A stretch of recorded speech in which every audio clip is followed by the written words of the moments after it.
Good morning. This is Father Stephen Kelly from St. John's Church in Detroit. We're continuing our series of daily morning meditations, where we generally look at one or another of the lessons that are assigned for morning or evening prayer, what is known as the Daily Office Lectionary. Today for Saturday, let's take a look at St. Matthew's Gospel.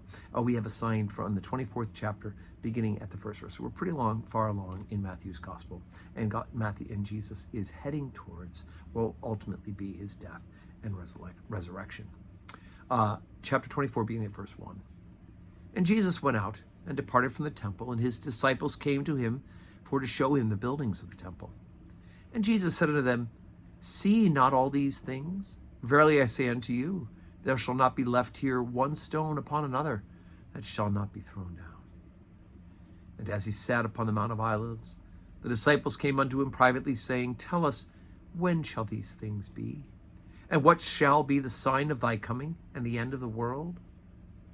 And Jesus answered and said unto them, Take heed that no man deceive you. For many shall come in my name, saying, I am Christ, and shall deceive many. And ye shall hear of wars and rumors of wars. See that ye not be troubled, for all these things must come to pass, but the end is not yet. For nation shall rise against nation, and kingdom against kingdom, and there shall be famines and pestilences and earthquakes in divers places. All these are the beginning of sorrows. Then shall they deliver you up to be afflicted, and they shall kill you, and you shall be hated of all nations for my name's sake.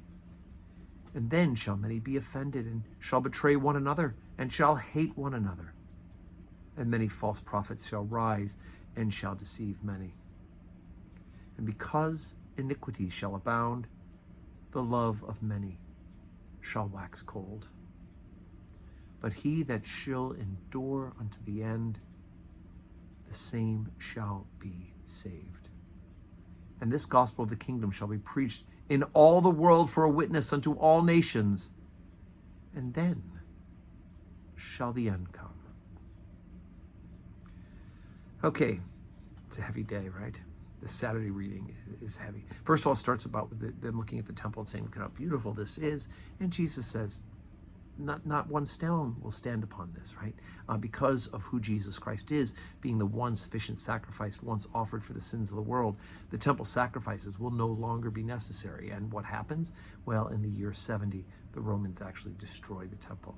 There's an uprising against the Roman leadership in that area, and the Romans, in their retaliation, destroy the temple, and no more is there worship on Mount Zion in that way.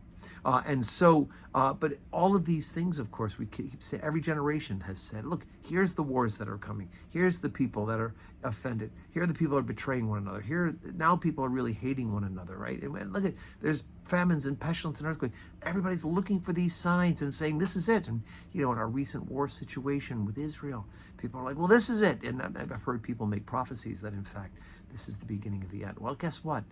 Every day is one day closer to the end. But let's be careful not to look for false prophets. Let's not be deceived, right? Because iniquity shall abound, the love of many shall wax old. That's been happening for a very long time. One would say throughout all humanity. The key for us is verse 13. But he that shall endure unto the end, the same shall be saved.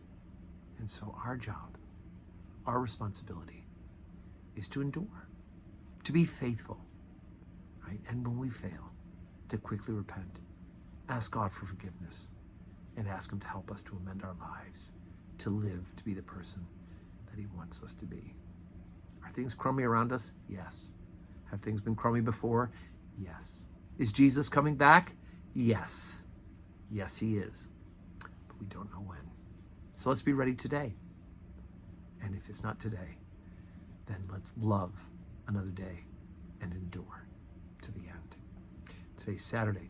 We're getting ready for public worship tomorrow at St. John's, right? 7:30 morning prayer, 8 o'clock Holy Communion, 10 o'clock Holy Communion, 5:30 evening prayer with communion. Pick a service or two and plan on attending. And God willing, we'll see you in church tomorrow. But until then, may your Saturday be full of blessings.